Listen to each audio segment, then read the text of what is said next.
are listening to Dad Crossing, a podcast about animals and parenting. Today, we have a chat about new Pokémon Snap, what's new, and maybe, well, what isn't so new in the next few months for Animal Crossing, and last but certainly not least, our mental health as dads. Well. Samba time, baby. Bossa and the samba. Sean, how you been doing, man? Yeah, I'm good. We've had technical issues this morning with my mic, so I apologize now to anybody listening if I sound a bit different or sound a very bit quieter. But for whatever reason, my Yeti decided it wanted to just hum at us this morning. So, and it wasn't a nice hum. It was more of like an annoying, like bee hum. Yeah. Yeah. So yeah. So new for cable on the all way. of our listeners here. Yeah. So new cable on the way. If that doesn't fix it, I might have to dip into the emergency funds for a new microphone. Oh man, I hope not. Because okay, we got our Yetis about at the same time, right? Yeah. I mean, I don't know where you keep you probably keep all your stuff set up where like I have to dismantle That's everything, true. so I have to unplug everything and plug everything back in, so it gets moved around a lot. Yeah. So whether it's that, that does make what sense. leads me to think it might be the cable. So, but hey, we'll figure it out. Certainly will. So other than technical difficulties, man, the rest of your week been going pretty good? Yeah, I had a nice little breakaway with Lindsay at the weekend. We went up to the Yorkshire Dales, some of the finest countryside views that we could get. We did two big walks. One was around a place called Ingleton, around Ingleton Waterfalls, which we went to like the day after we got married. Nice. It's the area that we went to for our honeymoon. And the second one, we went round and did the Malham Trail, climbed a 330-foot scar. So did a bit of bouldering, which has led Lindsay into being really interested in bouldering. So she's last night got us booked into a climbing centre somewhere in York, which is near us, to go do some bouldering indoors. So she's like kind of got the bug big time. So, but yeah, it was good fun. Nice. Okay, so two things. One, you are not wrong. Like the photos you sent me are amazing. Like that. I mean those pictures were awesome. Two, is bouldering like rock climbing? I mean, bouldering is like rock climbing, but with no ropes and harnesses. What the hey? What you have children? Yeah. Why would you want to do this? Yeah. So you don't. You it's more like scrambling than climbing. So you're not climbing up sheer vertical faces. You're kind of climbing up stuff that's at about a 45-degree angle. Okay. So there's all the potential of slipping and falling and stuff like that. But yeah. But yeah, we climbed Gordale Scar, sorry, and then we walked all the way across the top of the Dales to Malham Tarn, which is like a big open lake at the top of the Dales. And then we walked back from that and dropped down onto Malham Cove, which, if you're a Harry Potter fan and you've watched the Deathly Hallows, they filmed part of the Deathly Hallows at Malham Cove, which was nice. So that scene where they're camping, when Hermione like teleports them from one place to another, and she goes to all the places that she went through as a kid. With her parents, they end up camping at the top of Malham Cove. It's the big rocky looking area. Went and stood at the top of that, which was a good 260 feet high. And then, yeah, got caught by lots of English weather, so we got rained on for half the walk, and then as we were finishing, like just literally 2 minutes away from the car, we got absolutely pelted in hail. Oh my gosh! you got it all. You got the full experience. Yeah, I mean it's typical England, but yeah, it's like we started out sunshine. I like at one point I was just walking along in like trousers and a t-shirt, sweating, and then like as we got to the top of the walk, I was wishing I had a hat and waterproofs, and I had a headache from the cold because the rain was not having any hair. You could feel every little icy splat on my head, which was giving me a bit of a Sure. headache. But yeah, we enjoyed it. Nice. Well, that's cool. What about you, Nick? What have you been up to? Oh, I don't know. Not all that. Not all that much, really. Just hanging out with fam. I can't remember. I can't even remember when stuff was anymore. Um, we had spring break here recently, but I feel like that was in the a cast before this. But anyways, hung out with the fam for that, and that was fun. I don't know, I took most of the week off, and so we got some family time in there. Um, my son's excited. He's gonna be in his first, like, I don't know if it's not really a play, but it's more like just a singing chorus thing for his school. So and then we had to do we had to do the Hunger Games with the tickets, because we're still trying to follow all the COVID rules. So of course they were like, there was only going to be 2 tickets that you had, which actually for us would have been better, because it's like, okay, there's 2 tickets. It's obviously mom and dad. The rest of y'all, you'll just have to see the video. But then they were like, no, wait, your state's now, they've upped it. So now, like, we can give you 4. So now we have these 2 other tickets, and we're like, I mean, literally, I mean, it was like the Hunger Games. It was like, well, you grandparents get 1 and you get 1. So you guys figure out who's going to go and who's not going to go, because I don't really know the other way to do this.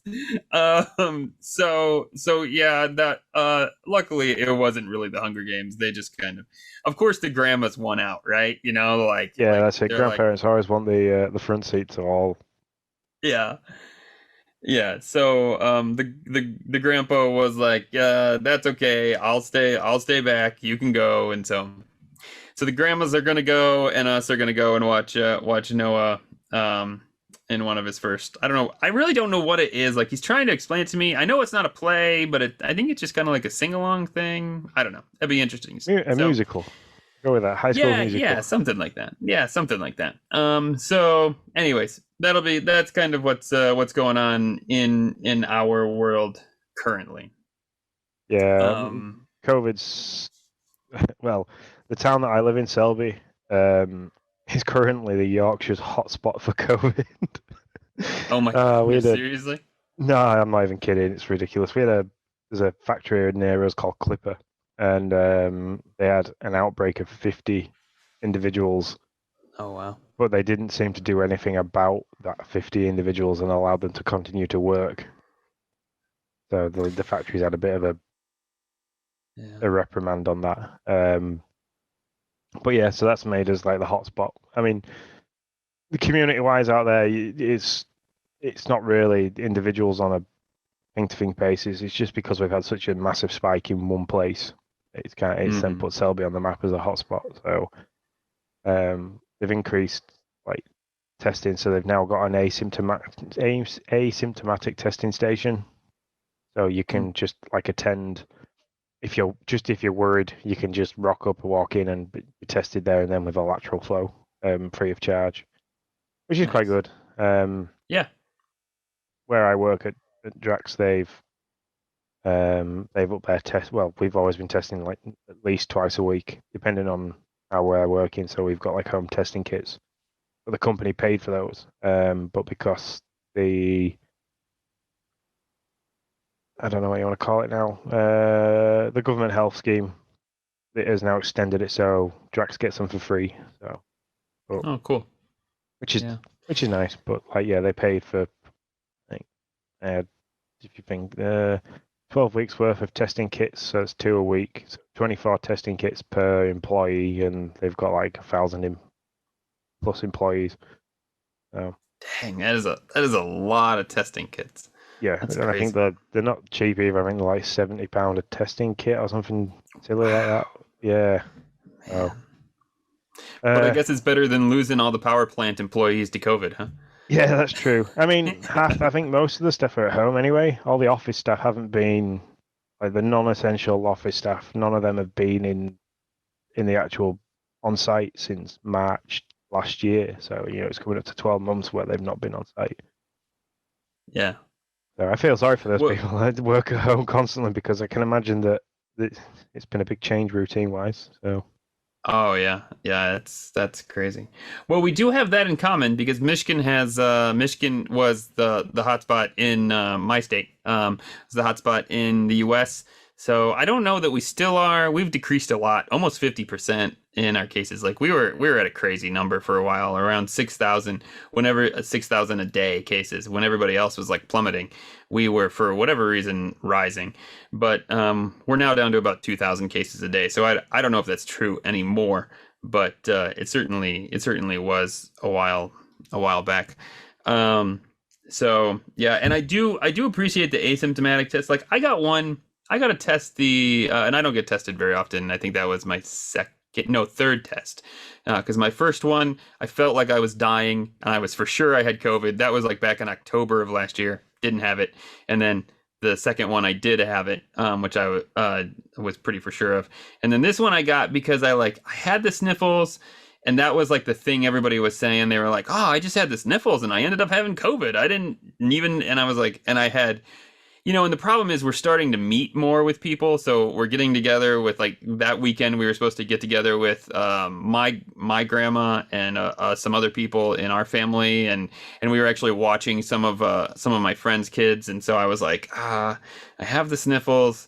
I feel fine, but I'm gonna get a test. Just like I don't want to be the guy that got the entire family COVID, and so like that's probably my biggest worry throughout this entire thing is like I don't want to be the guy that got everybody sick.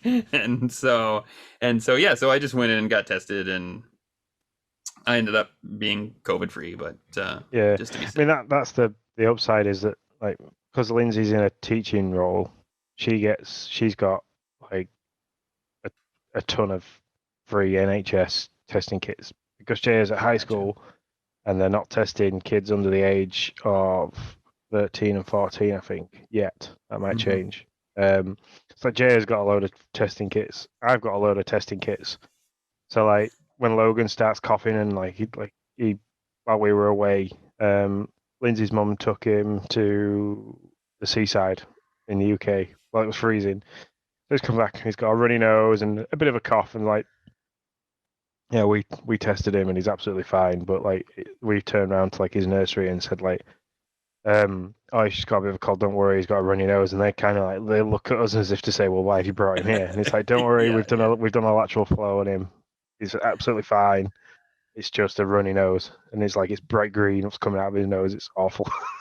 Oh my goodness.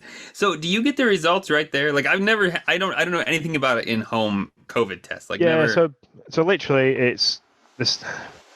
There's two different styles. The one that like the girls have got, like Lindsay and Jaya have got, they have to do the throat and then the Mhm. nose, and then you put it in some solution, and then you drip it onto basically like a pregnancy test slide. Okay. Drop it into there, and it gives you a result within like a definitive result within 20 minutes. But you can get there's pretty much an instant result within 5 minutes, just like with a colour line that comes up. But you're supposed to wait 20 minutes to let it mature and stuff like that. But yeah, Okay. that's it. It's just there and then in front of you. It's awesome.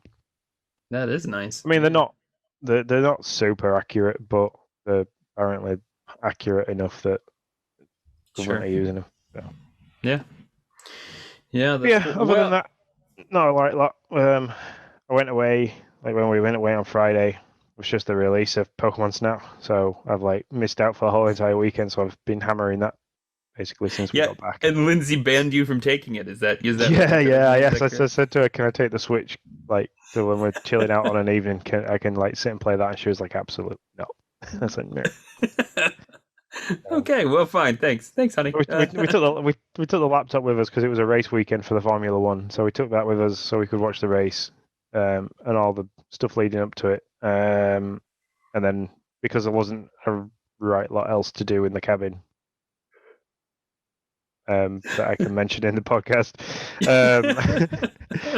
we started watching Virgin River on Netflix, which I have now become addicted to watching. What is it? It's called Virgin River. It's about a Los Angeles woman that loses her husband and moves out to the middle of nowhere, to a little town called Virgin River to be a nurse. Huh. And I'll have to look it up. it doesn't sound like the most thrilling thing for a guy to watch, but it's gripped me enough. It's good. It's all set in Vancouver as well, a little place just like inside Canada. I mean, it looks amazing. So it's the kind of place I'd like to go on holiday. Sure. Yeah, I'll have to look at it. That's cool. Okay, well, to be fair, I haven't played anything on the Switch that we don't already talk about and that I haven't already talked about or we're not already going to talk about being Animal Crossing later on. So, why don't you tell me a little bit about this Pokemon Snap? I don't know much about it. Like I never played the first one. I don't know. So tell me a little bit about it. So when the release trailer came out, I was instantly like, yes, oh my god, I cannot wait for this to come out. It's when I bought the N64 again, as a middle-aged man. It was one of the games that I like went and picked up. So I think I paid over the odds for it. I paid £55. It wasn't even in a box as well, so it was quite expensive to pay. Wow, yeah. And I absolutely loved it on the N64. Like the idea of you're on a fixed track, rolling through, like there's beach settings, volcano setting, like seaside setting, stuff like that, caverns and things, and you're using apples to lure Pokemon to do different things or just to annoy them, really. And taking pictures of them doing different things, like chasing each other, like shocked that you've thrown an apple at them, eating the apple, or luring them to different parts of the stage to interact with things in a different way, and then you just give those photos to a professor once at the end of the stage, and he evaluates them, and you've got a nice collection of funny looking Pokemon photos. The one on the Switch it's exactly the same premise. The storyline being that you're on an island, which I cannot for the life of remember the name of the island. But there's apparently been strange events around illuminating Pokemon that this professor's trying to. Professor Mirror is the guy he's trying to observe this, and you kind of then set out to go and be his understudy there to take pictures for him. You build up a photo dex rather than a Pokédex of all the different Pokemon. Gotcha. So the one thing I don't like about it is that it's got all the Pokemon in from all different generations. So was like where Pokemon Snap was Gen 1 Pokemon, so the first 115 different Pokemon that there was.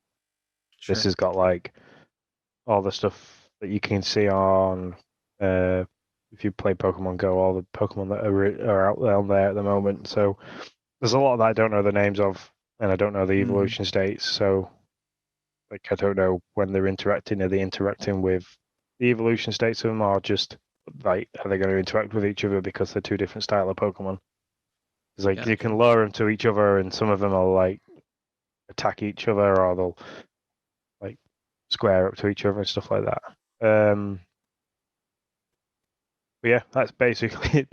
You chuck apples at Pokemon, take funny pictures of them, but I haven't got the same love for this as I have the original Pokemon Snap, but I'm unable to put it down and stop playing it. So. Okay. So you don't like it as much, but you still really like it. Yeah, it's a good game. It's the motion control side of things, the camera aspect are really good. The music to it's pretty good. The graphically it's great. The storyline's good. So I think that's the reason why I keep playing it is that like you replay the same stage, but you level up that stage, and each time you get to a different level, you go into it. There's different Pokemon interacting in a different way, or there's a different like mini route within the level that you can open up and things like that.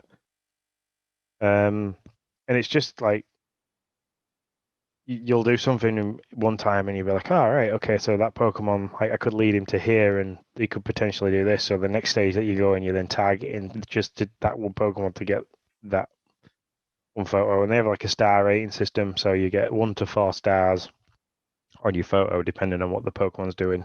And then Okay. even then within the star system, you get different coloured stars.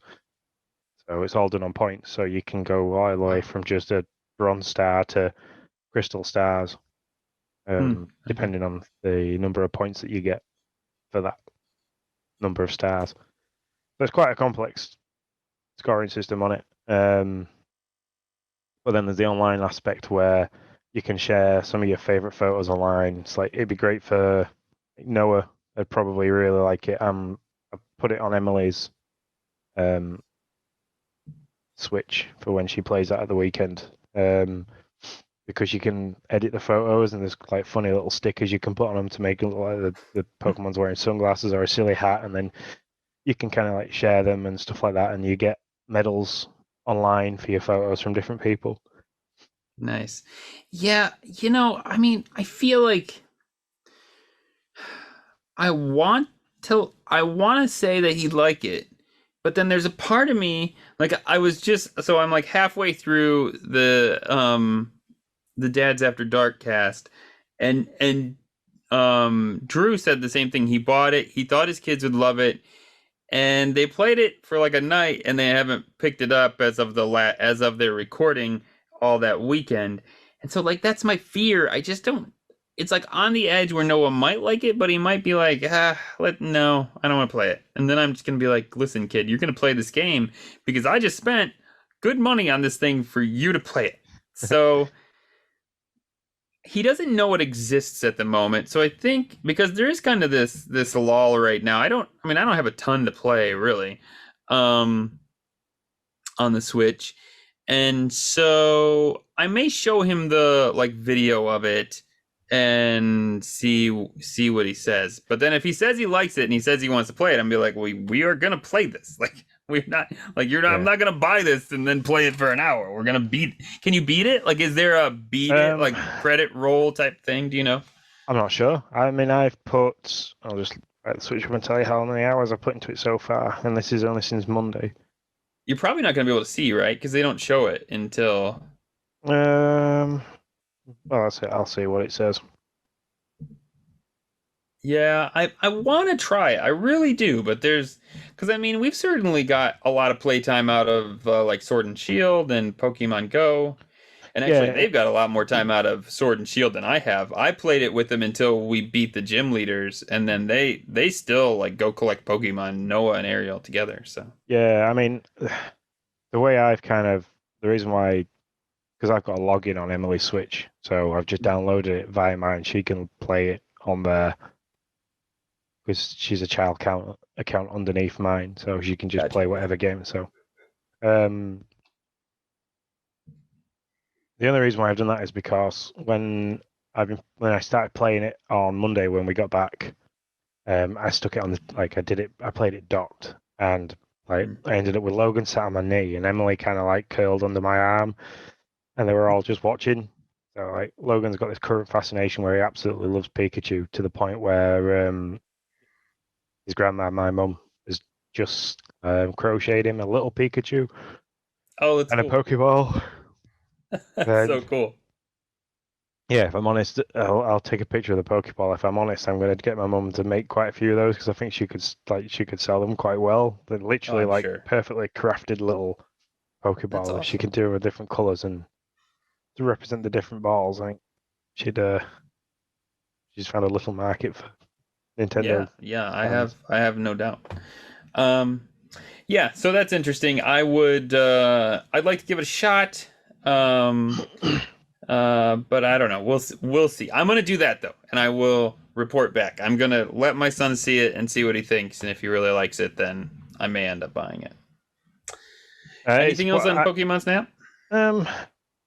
No. I mean, I'd be interested.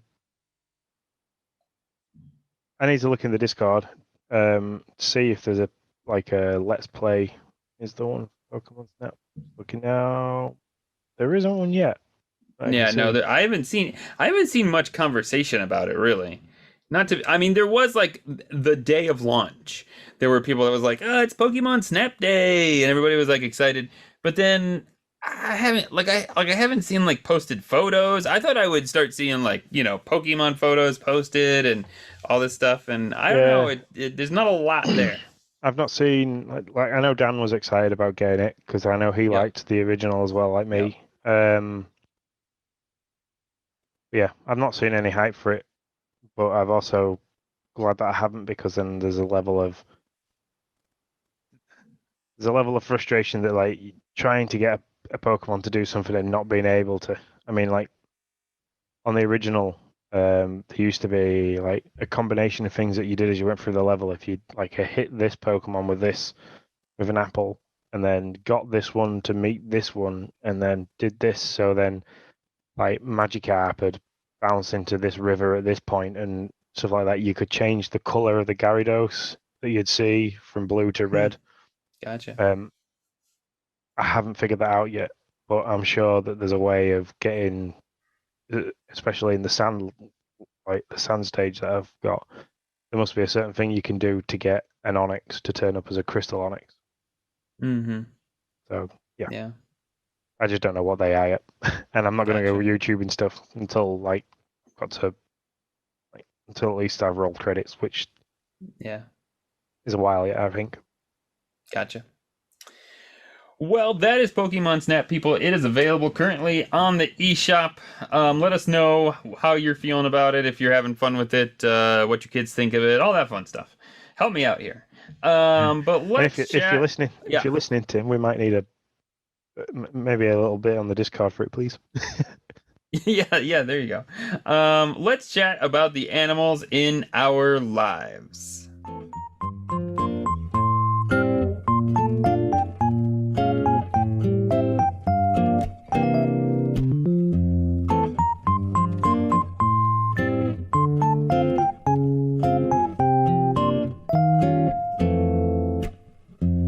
All right, welcome to Isabel's morning announcements. Well, we got a lead out on what's coming and what's not coming for the next couple months.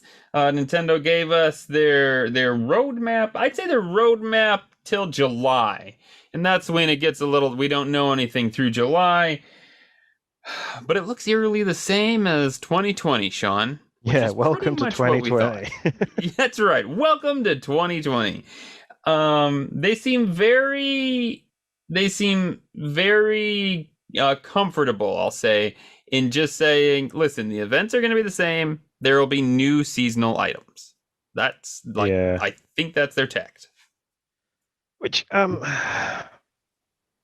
is it because the pandemic they haven't been as strong of a force in developing different things, or is it because they thought, hey, we did so well last year doing this, let's just do it again. People loved it, they'll lap it up.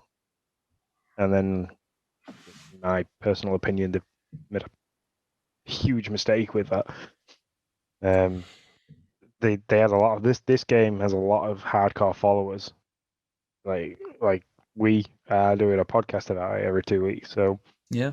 you'd have thought they'd have put some time and effort into making this a bit more of a.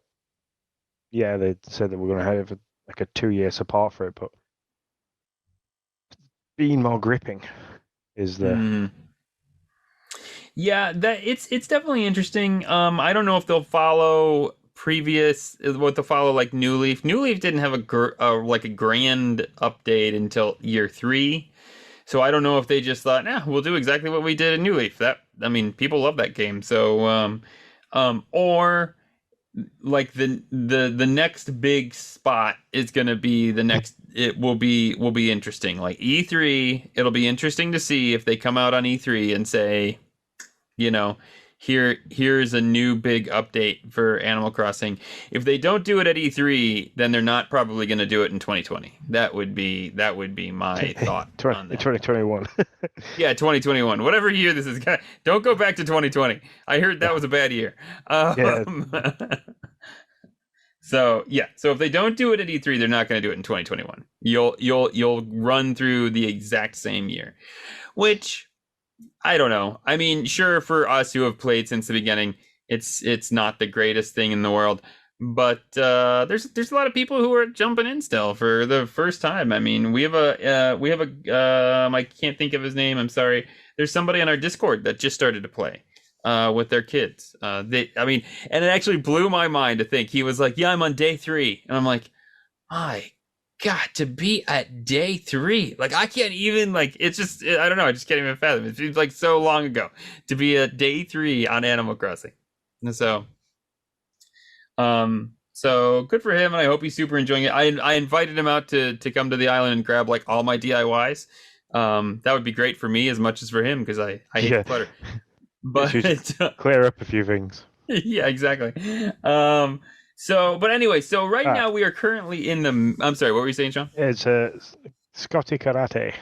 Yes, yeah. So welcome to the party, Scotty Karate, and I hope you're having a grand old time in New Horizons. Yeah, now you're playing it, we'll stop bashing it, and like it is great. Carry on playing it; it's amazing. It took us like a year to get to this point, so yeah. No, I mean, if you're loving it, that's great. We're loving it too. It's just we've been in it, so we had a great first year with it, and so right now we are in the May Day event.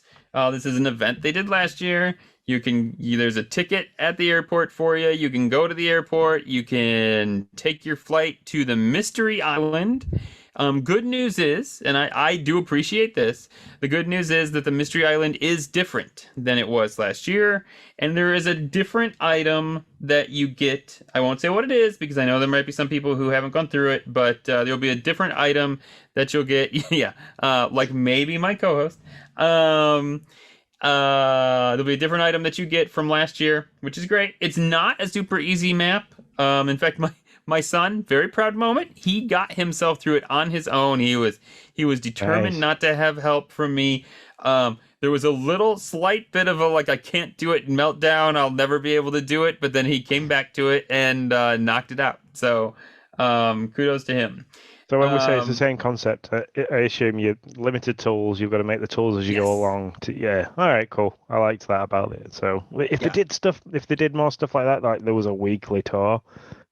Yeah, even a monthly. I mean, even like a monthly maze. That would be really cool. As I was going through it, I thought, wouldn't it be cool if like this was DLC update where you could make your own? Like you could get your own. What do you want to say? Like your own like mystery maze tour ID. So you could fly to this island, make this maze on this open island, but when you invited people to it, it would be just like theirs, where when you flow to it, they would take all your tools away, and then you would have to go through the maze to finish it, and you could just do it would be really cool. And they could use the same thing like they do with Super Mario Maker, where you have to beat the maze first for it to actually register or whatever, so people aren't just like trolling you. Although I'm sure people would still find ways to troll you. It's just what they do. Definitely. But yeah, I just think that would be a ton of fun. That would be a neat way to go about it. So tell me when you get done with the maze, tell me how your experience is. It took me 3 tries. I had to reset 3 times to get everything. So cool. I will do that. Yeah, I don't know if there are different ways to get through it. It didn't seem like it to me. It seemed like you had to do stuff in a very methodical, like grab this, then grab that, then go here. But I'll be interested to see how your experience is with it. Next, after this event is over, comes another event that we had last year, the Museum Day, where I was very baffled by this last year, I remember, and Dan was the one because he lives in a larger city, and they have these like little stamp day things at museums. Apparently, I don't live around a lot of museums around here. I got to drive like 3 hours to get to any real, what you would consider like a real museum. But you have stamps. You have the stamp card for each section of the museum. So the bugs, the fish, the fossils. And so now there is an addition this year because last year when we did this, there was no art section. So that'll be a new stamp section and a new plaque for you to get. So, you go to each of the selected areas on the stamp card, you get your stamp, and when you get your stamp, then you get this plaque with the corresponding fish or fossil or Yeah, whatever. that means I'm gonna have to go and do that because I think I've got them displayed on the wall in the basement of my house. Yeah, you got to get the art one now. For sure. Yeah, I'll do that. I remember you could do it multiple times. Do you remember that? You could Yeah, go just back and do it again and again. Because I remember we did it one day and we were like, oh yeah, we got all these plaques, and we're like, can't wait to see what we get tomorrow. And we were like, oh, we all got more plaques. Okay. Yep. I think one set of plaques is enough. So yeah, so there's that. June is wedding month once more, Sean. And I guess I enjoyed the use of Halves Island for the wedding month. I enjoyed that Mhm. for the first few days, and then I was like, okay, I'm done. I'm spent. That's it. Yeah, I remember putting down just a bunch of candelabras so that I could get her to give me the crystal heart or the crystal pieces or whatever. Yeah, It's just that's you were doing like the bare minimum, weren't you? It was like, right, how many of yeah. these can I? Because that's what I did the first few days. I was like, yeah, excuse me, really elaborate like layout, making sure that like I had even things on all the walls, like had the stall set out, made it look really nice, and then it was like, yeah, that's cool, right? Get like all the crystal hearts and like the new item from her and things like that. And then like after 3 or 4 days, I was like, you can literally just put down 4 things, and she's really happy. She's like the easiest bride in the world to please. Yeah. Yeah. I have really great pictures of me just in a sea of candles and just everywhere. There's no seats, there's nothing but candles, and she's like, this looks really great. Thanks so much. I'm like, this place is about to burn down, lady. What are you talking about? I got my crystal hearts though, it's all that matters. Maybe I'll bring back the maybe in June. I just did the Zen garden in my front entrance area. Maybe in June I'll bring back the chapel. I used to have a wedding chapel on my island, so maybe I'll bring that back. But they are doing some new things. This is akin to what we've been talking about. There are going to be new seasonal items in the seasonal tab. But there also is going to be new clothes at Able Sisters, which is cool. It looks like all the DIYs will be the same. They didn't really look like there were going to be any new DIYs, but that's not confirmed. So that's just what we're seeing and what we're thinking. Also new seasonal items. There's going to be there's a bunch of new seasonal items in the promo tab right now. Mother's Day stuff, and then there's a fish flag. I just put that in my island. It's a pretty cool fish flag, so you should go in and get that. It's like a big flagpole with 4 or 5 fish windsocks attached. All right, cool. Yeah. I wonder if And they're so, and different it's colors for different islands because we seem to get a lot of that, don't we? So like, yeah, I'm my sure island tends to there get is. purple. Mhm. So, Nice. Yeah, so it's a very colorful thing. Yeah, it's pretty cool. I appreciated it. And there's also a cheese rolling day. That's for is that you guys over there? Who's the Are you the cheese? I think it is. I think there's an area of the UK where cheese rolling is a thing. I can't remember where Now it is. I should have looked it up before but yeah, I'm pretty sure I remember it being over. Yeah, Spring Bank Holiday, Cooper's Hill, near Gloucestershire in England, is where cheese rolling takes place. Gotcha. Yeah. So there's a thing about you're gonna get some cheese rolling seasonal items coming up. They showed that. That's ace. I like They're cheese. yeah, I like cheese too. They're digging deep in the seasonal item bucket at this point. But yeah, I don't know. You got any questions about that? That's the Animal Crossing update right there. No, there's stuff in there that I'm gonna obviously every single time they give like an update like this, it is a kick to go back in, do it, take part. not just because we talk about it every other week, but because you kind of have this impulse to go and get it and You do the do, bits yeah. and pieces. Which then, when we do mock it and say, well, they're pretty much doing what they did last year. They're doing enough to keep bringing us back. So Yep. it's like, yeah, you're moth to the flame for it. They are, yeah. No, it's totally true. Yeah, it's enough to keep me. Here's what it is. This is great. It's enough to keep me coming back and continue doing it. It's also just enough to make me gripe about it. But to be fair, they could do whatever, and I'd probably still gripe about it, and I'd still do it. So it doesn't really matter. I fully admit that. I know who I am. But yeah, that's the Isabel morning announcements for this cast. Yeah, I mean, E3 would be amazing if like they dropped, and if the first thing they started with for any Animal Crossing news in E3 was just a video of Tom Nook, black screen, just a spotlight on Tom Nook with his microphone, and he starts to like reel off what amazing things they're gonna have DLC wise. I'll be like that. But I don't know. We'll see. Yep. It's one of them things, isn't it? Yeah. No. They got, I mean, this is a squirrel, but they got to have something in that E3 video. I don't know. For me, I know that the dads were talking about it, that there just didn't seem to be anything, all that much stuff available right now for Nintendo, at least for this half of the year. My guess is they got stuff planned. Yeah, going a little bit away from Animal Crossing, they need to drop some Metroid news in E3.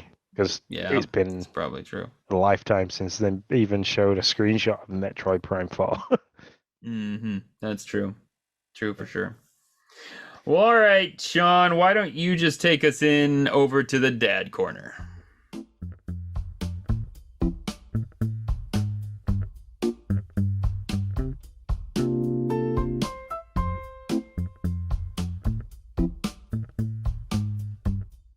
So, welcome to the Dad Corner. As we talk about in the intro, we're going to kind of hit a really hard topic. It's been something that's bothered me in the last 2 weeks. It's been a bit of a difficult time for me. And in that, I'm talking to all you guys on the Discord. You've all reached out and spoke about your own experiences, which is great. But a little bit of a PSA for anybody that's listening with kids. The next 15 minutes is going to be a bit of a heavy topic that you might want to skip, just because it's not a nice thing to talk about. It's quite emotional, and it'll probably lead to a lot of uncomfortable questions from young ears. So I won't be offended if you skip me talking for the next 15-20 minutes. So yeah, it's something I dropped in the Discord last week. I've lost another friend to suicide.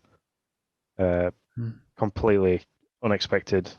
When I heard about it, his funeral was really nice. It was just really difficult to hear how the last 3 years of his life had kind of caused him to be in a mental state where he was so unhappy, and basically changed his personality and everything, which directly probably led to the separation in his marriage and things like that. Man.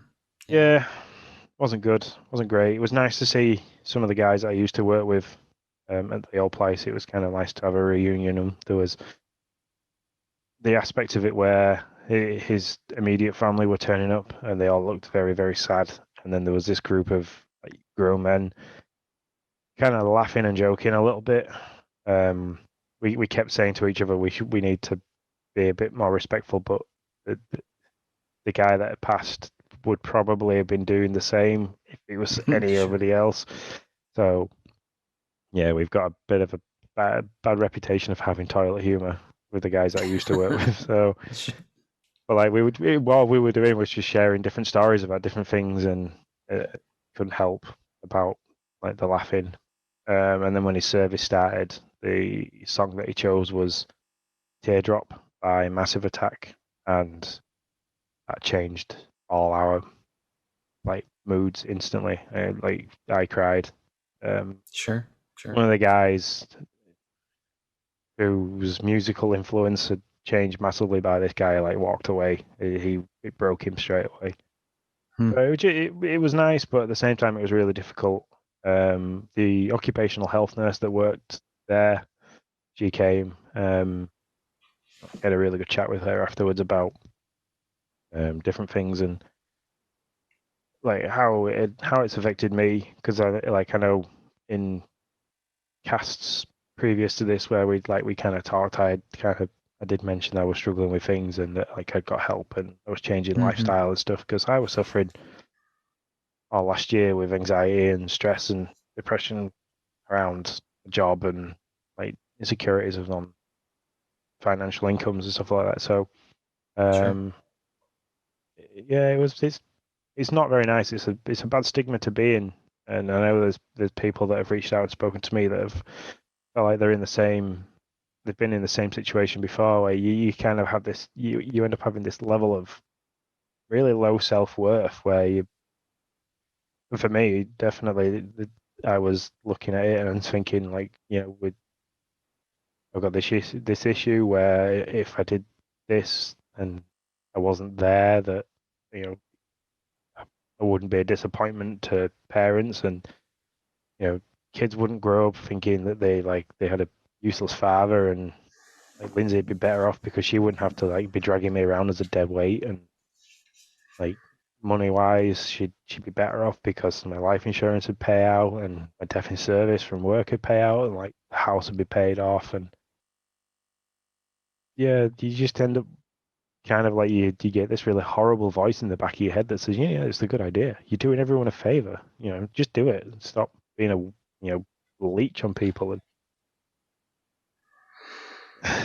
it's awful to get in that, and that's when I've spoke to other people, and it's at that point where the decision to try and hurt yourself or take your own life kind of begins, and it becomes a horrible path to go down on a track, and you either end up like something happens and it wakes you up and you think, oh God, what an idiot, like, and that voice changes, and or like for me it was like thinking about the kids and how probably devastated they would be, as much as I felt like I was very useless to them, that thinking about them being upset about me not being there was the one thing that kind of stopped me from doing it. And yeah, it's not great. I mean, I've got a few stats in front of me, like for the US, it's in 2020, it was the 10th leading cause of death in the US. And over 45,000 people that took their own lives, and it's horrible to think that that's 45,000 people that had that little self-worth about themselves. And Yeah, that's just horrible. yeah, like the UK isn't as much, but we don't have as massive a population as the US. But I mean, I know in the UK they're doing a lot at the moment in terms of mental health and getting help, and I think they're slowly starting to realise that men seem to carry a lot more emotional weight than people actually think, which is horrible to say that it's 2021 and they're only just realising that all this stuff with female equality, not wanting to go down the feminist route too much, but the female equality Right. that men carry an emotional burden as much as women can carry an emotional burden. Yeah, it's not great. All I can say from personal experience on this is it use what tools are available to you. I mean, I know in the UK that I just literally I rang the GP and was like, I'm struggling. I've thought about this, and I was really open about, I've had thoughts about hurting myself, and I was really, really not a nice person to be around. I was really angry and snappy with like the kids and the missus, and I could. It was awful. It was like I could see how I was being from the inside, and I couldn't, as much as like I was shouting at myself in my head to stop. You kind of can't. Everything goes on autopilot, and you start just getting really I was getting really snappy. I was slamming things around. I was saying really like not hurtful things, but things that I wouldn't really say. And Sure. so yeah, I spoke to somebody. The GP kind of put me onto an online referral service. they used a really cool app called Silver Cloud, which was like an interaction portal between me and a counselor, where like they set me things to do online, like stuff to read and information that I could use, and then there was questionnaires about how I was feeling, how like what would I do in different circumstances, and then just noticing the triggers for things, and that helped a lot. Obviously, the change in circumstances for me helped a lot. My job security changed like instantly. Once they made their minds up with the people that they were wanting to let go and things like that. But yeah, I mean, it wasn't great. I've looked into it for you guys over in the US, and I don't know what you can and can't do in terms of like healthcare providers, like your doctors and stuff like that. I don't know how it works so much. Like with health insurance, you mean? Or well, not really with just health insurance, but like I know here with the NHS, I just ring my doctor's surgery. I'm like, oh, I need to speak with a GP because I've got an issue, and then you sit down and you have like a 15-minute talk with a doctor. And like it be it just an ailment that you've got where you've got a pain or an ache or an infection, and then they're kind of like, all right, here you go, here's your prescription, go pick it up from the pharmacist. You pay just like you pay for the prescription, you don't pay for their service. So I don't know how that works with the US. Yeah, so a couple things, I guess. It's so easy to hide this stuff. Just like to go back real quick to what you had said. Like, I mean, I had like you had said you were like, yeah, it's really rough. You know, like I remember us chatting or whatever on a podcast and you being like, yeah, it's been really rough lately. But like, man, it's so hard to be like, I had no idea that you were. I didn't know what really. I thought really rough meant like, you know, like I don't know, like but it's 2020. It's really rough for everybody. Like I had no idea what that meant, you know. And so I guess just like sitting here listening to you, it's just like I guess be okay to ask some questions, you know, Yeah, like. yeah. You know what I mean? Like if your friend says it's been really rough, like what is that? Like be okay to be, you know, be okay to be like, oh, what does that mean? You know, or like what I don't you get an assumption of what something means when somebody says something, you know, and you're like, oh yeah, I get you, man, you know, and you're like, well, no, I definitely didn't get you, you know, and so there's that. I guess was one thing, and then the other thing, my experience with this is with my wife, who is very comfortable with me chatting about this to help whoever it could help. It's not men's health, but it's more the journey than what she went through particularly.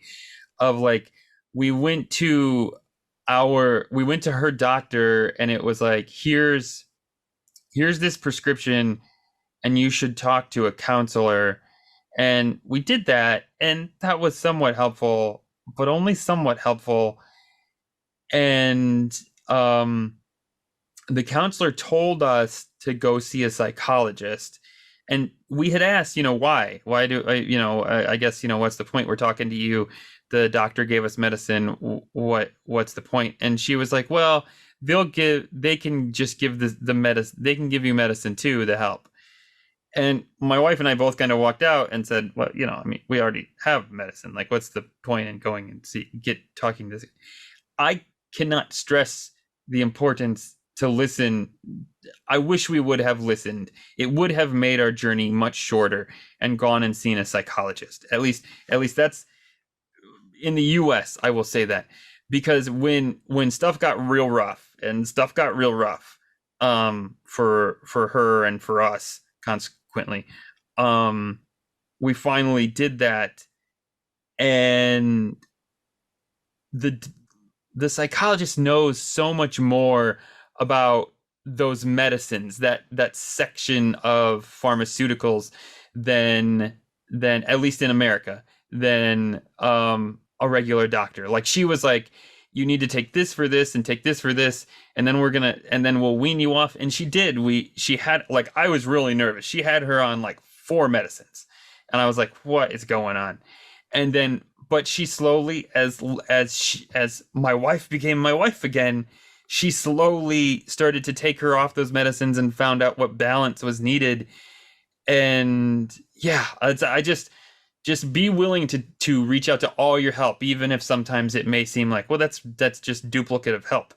Go and see, make sure it's duplicative help before you just make the assumption that it is. Yeah, and be well informed. That was the one thing that they did for me when the initial phone call and especially the discharging phone call, because I've been officially discharged from the online service and was given a load of numbers for one-to-one counselling, especially like how COVID was relaxing a little bit once like fully back to being able to sit in a room with a complete stranger on a regular basis. But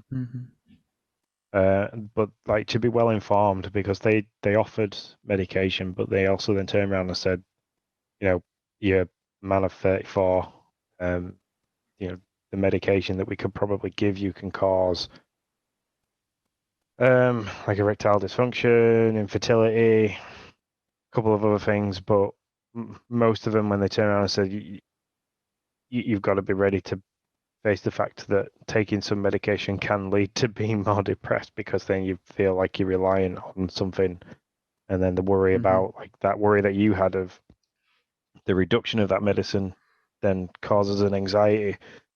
So yeah, struggling with anxiety as opposed to being a hormonal imbalance, because I know there's a lot of issues like around hormonal imbalances for people that cause depression and worry and things like that. Yeah, you've got to be well informed, talk to the right people, reach out. Don't like sit on your hands about it, because you just end up in a hole. And so, like, you know, I've lost 4 friends now to this, and I've seen 2 other people, like from a personal point of view, that have struggled, and you know, one of them still is struggling now, and we reach out to him as much as possible, but sometimes he goes completely quiet, and the only ways of me reaching out to him is through social media, and if he's not going online, I can't get hold of him. Yeah. So, yeah, for sure. But yeah, it's kind of like I've got to the point where I've seen this happen with 4 people, and it's now my mission that if somebody is feeling that way out, that I'm making a point of like, well, give you. All right, we've had a text conversation, but like in the next available point, we need to either meet up and have a chat, or you need to just ring me and be on the phone and talk. And like Drax have started out with mental health first aiders, so I've applied to do that at work. So complete voluntary kind of basis to be a point for people to go to when they're struggling and stuff like that, and chat, because I can reflect a little bit on my own experience and point them in a direction for help. But then it's that I've been somebody that's kind of gone through it I wouldn't say on a massive scale. It was very, I'd class how I was and what I was going through as being very moderate. I don't think I just scratched the surface to how bad you can possibly feel. And like mine was superficial, because it was based around something to do with work, and like I said, that changed as soon as I was given the nod to say, "Oh, I know you're no longer going to be made redundant." That kind of like was a massive weight taken off me. So it then allowed me to feel better quicker. Where some people that massive weight, it's probably difficult to lift depending on what your circumstances are. Yeah. So yeah, I know like in the US, there's a 24/7 line. The telephone number for that is 800-273-8255. And that'll get you straight in touch with the suicide prevention line. Or they've got a text service. So if you text home to 741-741, I'm pretty sure that you'll probably get a response very quickly via. They'll probably call you, or it might even just be like a short messaging service where you just chat backwards and forth. I know Lindsay used to work for Childline as a call operator at Childline for online messaging, and she said that the amount of, because that's Childline's basically just for kids up until Sure. teens, or 13, 14, or even 16.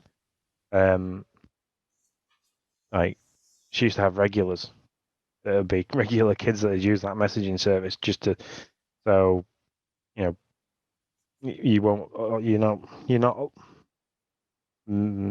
guaranteed to always talk to the same person, but if you start an online messaging service in like that, which there is websites that do it, I know the suicide prevention line.org for the US do it. I know the NHS have a messaging service in the UK for it.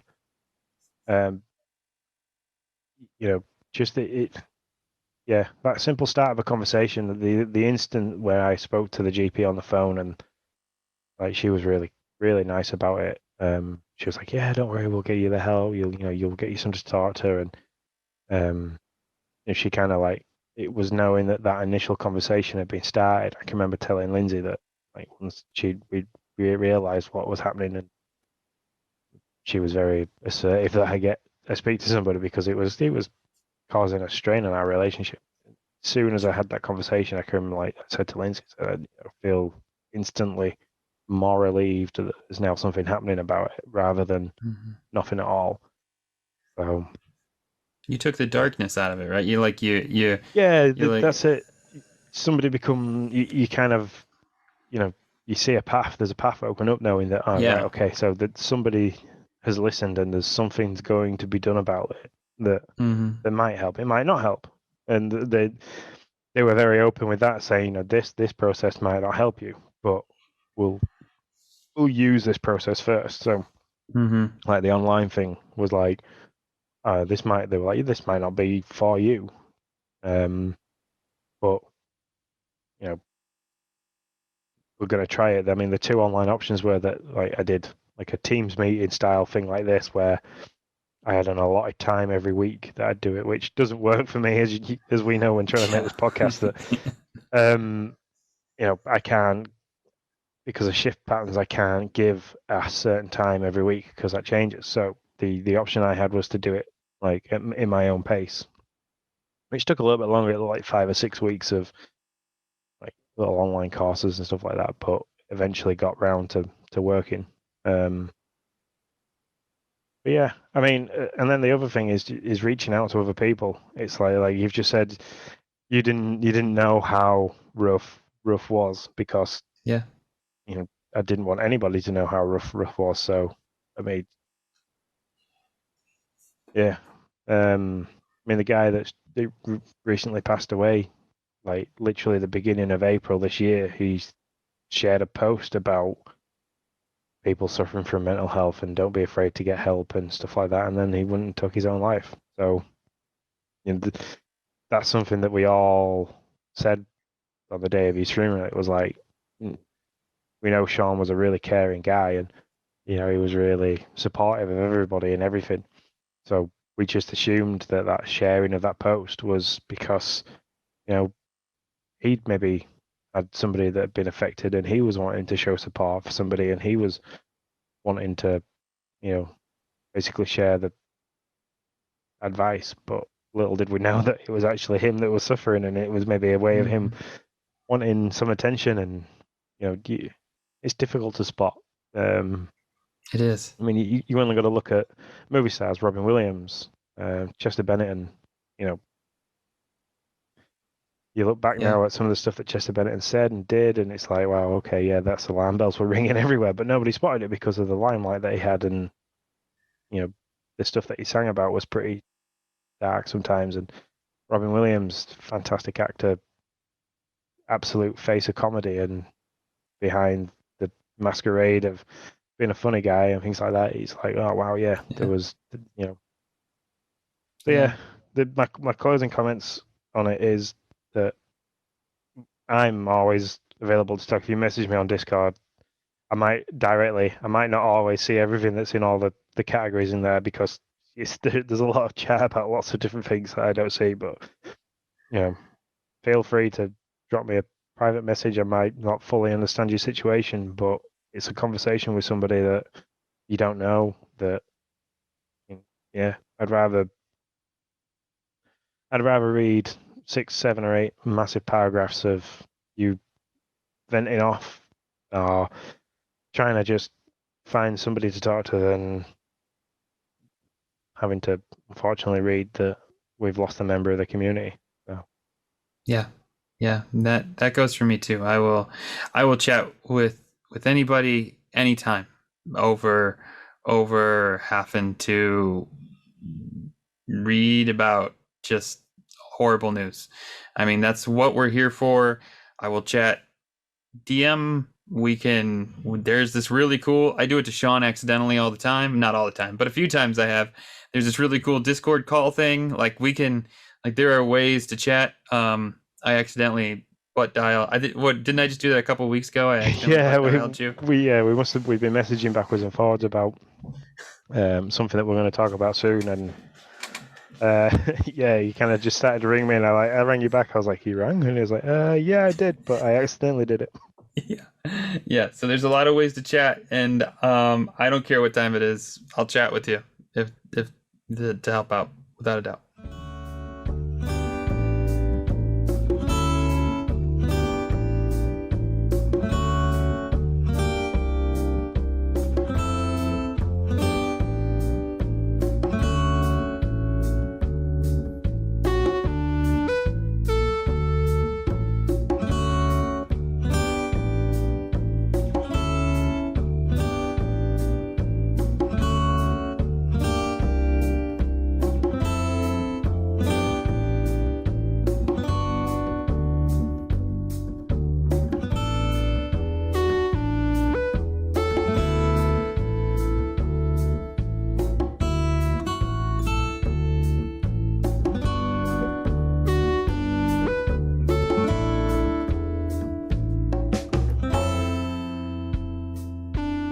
So, as a change to our usual schedule of things, we have an island broadcast for you all. So, as a final note for this episode, we have an important island broadcast. With the slow news about Animal Crossing, we are moving Dad Crossing to an ad-needs basis, covering big news and hot topics as they come up. This hasn't been an easy decision for me and Nick to make, as we absolutely love doing this show every 2 weeks. It's great. We get to cover all sorts of topics, from the one that we've just covered now to DIY disaster, snacking, parenting tips, and what do's and don'ts. And we've covered a very good range of topics over the last children's nightmares, all kinds of fun stuff. Yeah, it's been ace. But like I said, with the slow news, we are starting to struggle on things, and we feel like we're repeating ourselves a little bit with what's going on in Animal Crossing. That doesn't mean that this is going to stop. You are going to hear from us on the Dad Crossing channels. Just obviously, if there's a big announcement at E3, we'll be doing a little episode for the Nintendo Dads covering that, or some videos or a reaction. We'll be doing something, and you'll see that come out via the usual content creators section from the Nintendo Dads, or I can't remember the name of it now, but anyway, from how they normally drop their new content. We'll also still be active and chatting on Discord about what we're up to, so don't be afraid to drop in, ask us questions there. We will always be able to answer them. The same with Twitter and Instagram. We'll still be actively posting there. I'm going to try and be more interactive on Instagram than I have been recently, but it's been handling several different social media outlets is difficult. So we want to thank all you guys for listening to us for the last 12 months. It's been great. It's brought me out of my shell in terms of people actually want to hear my voice on a regular basis, giving me something to talk about. Social aspect of it, I've met Nick, and it's been great. Relationship and friendship has grown for sure over the last 12 months. Same with Dan. I know we don't talk as much anymore, but I've met Dan. I know how great he is. He's always there when we need him for anything. And also for the Nintendo Dads for continued support. Thanks to Jesse. Every time we make something, we kind of just chuck it out to him and be like, "Here you go, Jesse," and he does all the magical work of scheduling us and it's putting great us on YouTube. So again, thank you guys for your support over the last 12 months. It's been fantastic. It's allowed us to do something and branch out and basically be content creators for something that people listen to. So Yep. with that, I'll hand over to Nick, and he can bring in the exciting news. Well, Sean and I really liked podcasting with each other. That's a fact. And when we sat down and said, I don't think we can do this. I don't think we got enough news to really do this on a regular basis anymore. We both immediately said but we want to do something because we like content creation. We like chatting about stuff, and so we were like, what are we both doing? And I was like, well, we both looked at each other and we were like, well, we're both playing Xbox right now. So, guys, we would like to welcome you to our new little corner of the internet, Game Pass News. Sean and I are going to be doing Let's Plays, reviews, streams of Game Pass games coming onto Xbox's Game Pass service. We're really excited about it. You'll be able to find us on Twitter, on YouTube, on Twitch, at Game Pass News. And then also Facebook. Facebook. I'm sorry. We haven't had a Facebook for this podcast, so I'm not used to it. I'm sorry. And Facebook. Game Pass News is going to be our new podcast. We're going to have our own feed for the Game Pass newscast.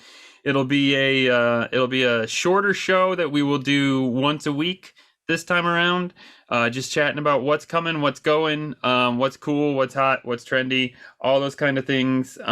So we are really excited. We've been working on this for a real long time, and if you're a Game Pass fan, or if you like to just hear us bumble away through a podcast, then join us.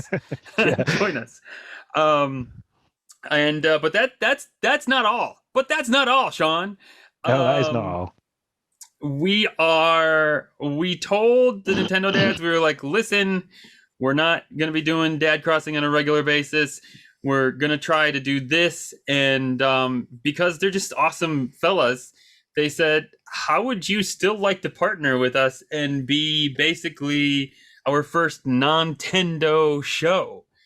And we said, yeah, for sure. Yeah. So you've supported us for so long that it's the least we can do to make more content for you based around something that's Nintendo. So yeah, for sure. And so we're excited to still be partnering with them. You'll be able to chat with us about Xbox and Game Pass news on Discord. So we will have a spot there. We look forward to engaging with you guys about this new venture, and also maybe doing some community-wide Let's Plays of Xbox games, maybe get some Xbox contests and stuff like that. So we're really excited about moving forward, and we hope to see you guys come with us. Yeah, well, I'm just really excited to share the things that we've created so far. I know you've been working hard on like Let's Plays and stuff like that. We've done one joint multiplayer, which won't have all the fancy frilly bits that we've been creating, but we're going to get there. Like the videos and stuff that we've like made and stuff that's coming. I can't wait. It's been exciting. So with the news that and understand that Dad Crossing isn't going away. It's just you'll still hear from us, like Sean said.